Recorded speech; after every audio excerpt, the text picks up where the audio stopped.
पाण्याचा अगदी एक थेंबही न वापरता आज आपण इथे ना मस्त अशी पावसाळा स्पेशल कुरकुरीत खेकडा भजी तयार केलेली आहे।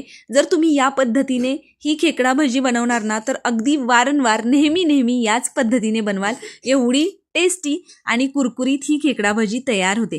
चला तर मग खूप जास्त वेळ न घालवता रेसिपीला सुरुवात करूया। हॅलो एव्हरीवन, श्री स्वामी समर्थ सर्वांना। कसे आहात सर्वजण? मस्त मजेत आहात ना? मस्त मजेतच राहा। आज आपण इथे ना मस्त अशी पावसाळ्यात अगदी सगळ्यांची फेवरेट असेल अशी ही कुरकुरीत खेकडा भजी बनवतोय। त्यासाठी बघा कांदा साल काढून स्वच्छ धुवून घेतलाय, त्यानंतर या पद्धतीने आपल्याला त्याला कापून घ्यायचं आहे। आता तुम्ही व्हिडिओमध्ये दाखवल्याप्रमाणे जर कांदा कापून घ्याल ना तर मस्त लांब सडक असे त्याचे छान तो कापला जातो, त्यामुळे या पद्धतीने कापून घ्यायचा। आता हा कांदा मी एका बाउलमध्ये घेते, यामध्ये आपल्याला चवीप्रमाणे मीठ घालायचंय। मीठ लावून हा कांदा छान मस्त मोकळा सुटसुटीत करून घ्यायचा। त्यानंतर यामध्ये मी साधारण 2 ते 3 हिरव्या मिरच्या बारीक चिरून घातलेल्या आहेत, त्या सुद्धा या कांद्यामध्ये आपण मिक्स करून घेऊया। आणि त्यानंतर आपल्याला हा कांदा एक 5 मिनिटं बाजूला ठेवून द्यायचा आहे, जेणेकरून मस्त मीठ टाकल्यामुळे या कांद्याला पाणी सुटतं आणि त्याच पाण्यामध्ये आपल्याला हे पीठ भिजवून घ्यायचं आहे। बरं, तुम्ही तिखटाचं प्रमाण, मिरचीचं प्रमाण तुमच्या अंदाजाने कमी जास्त करू शकता। आता इथे बघा खूप सारी बारीक चिरलेली स्वच्छ धुवून घेतलेली कोथिंबीर घातली, अर्धा चमचा हळद घातली आहे, त्याचबरोबर अर्धा चमचा काश्मीरी लाल तिखट घातलंय, पाव चमचा जिरं घालून घ्यायचं आणि ओवा घालायचा आहे, हातावर या पद्धतीने क्रश करून घालायचा। अर्धी वाटी बेसन घेतलेलं आहे आणि त्यानंतर पाव वाटी तांदळाचं पीठ घालायचं आहे। तांदळाचं पीठ जरूर घाला, तांदळाच्या पिठामुळे एकदम कुरकुरीत अशी ही भजी तयार होते आणि अगदी चिमटीत बसेल एवढाच खायचा सोडा घातलाय। मी इथे पाण्याचा एक थेंबही वापरणार नाहीये आणि तुम्ही बघू शकता कांद्याला सुटलेल्या पाण्यामध्येच आपण हे पीठ भिजवून घेणार आहे।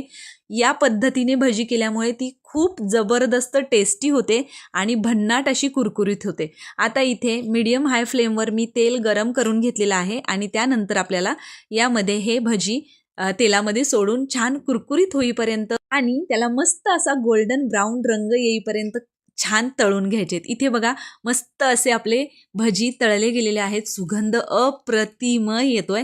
आता छान तेल निथळून घ्यायचं आणि आपल्याला हे भजी काढून घ्यायचेत। अगदी याच पद्धतीने मी तुम्हाला अजून एक बॅच तळून दाखवते, झटपट तयार होतात आणि आपण यामध्ये अजिबात पाणी घालत नाही, त्यामुळे मऊ पडत नाहीत, अगदी कुरकुरीत राहतात। शेवटचा भजी संपेपर्यंत हे भजी कुरकुरीत राहतात। मी तर बनवतानाच त्यातले अर्धे भजी संपले होते, एवढे छान सगळ्यांना आमच्या घरामध्ये आवडतात। तर अशा पद्धतीने तुम्ही हे कुरकुरीत असे कांदा भजी नक्की ट्राय करून बघा, तुम्हाला नक्की आवडतील। इथे बघा आपली मस्त दुसरी बॅचही तळून झालेली आहे। बाहेर भरपूर पाऊस आहे आणि मस्त असे गरमागरम घरामध्ये तळलेले भजी, मिरची, चहा भन्नाट बेत होतो। त्यामुळे तुम्ही नक्की या पद्धतीने हे खेकडा भजी ट्राय करून बघा, तुम्हाला नक्की आवडतील।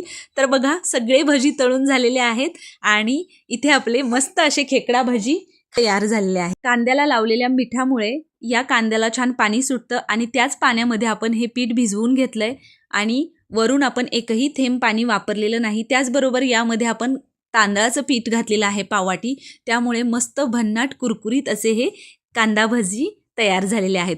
चला तर मग तुम्हाला ही पावसाळा स्पेशल मस्त खेकडा भजीची रेसिपी कशी वाटली मला कमेंट करून नक्की सांगा।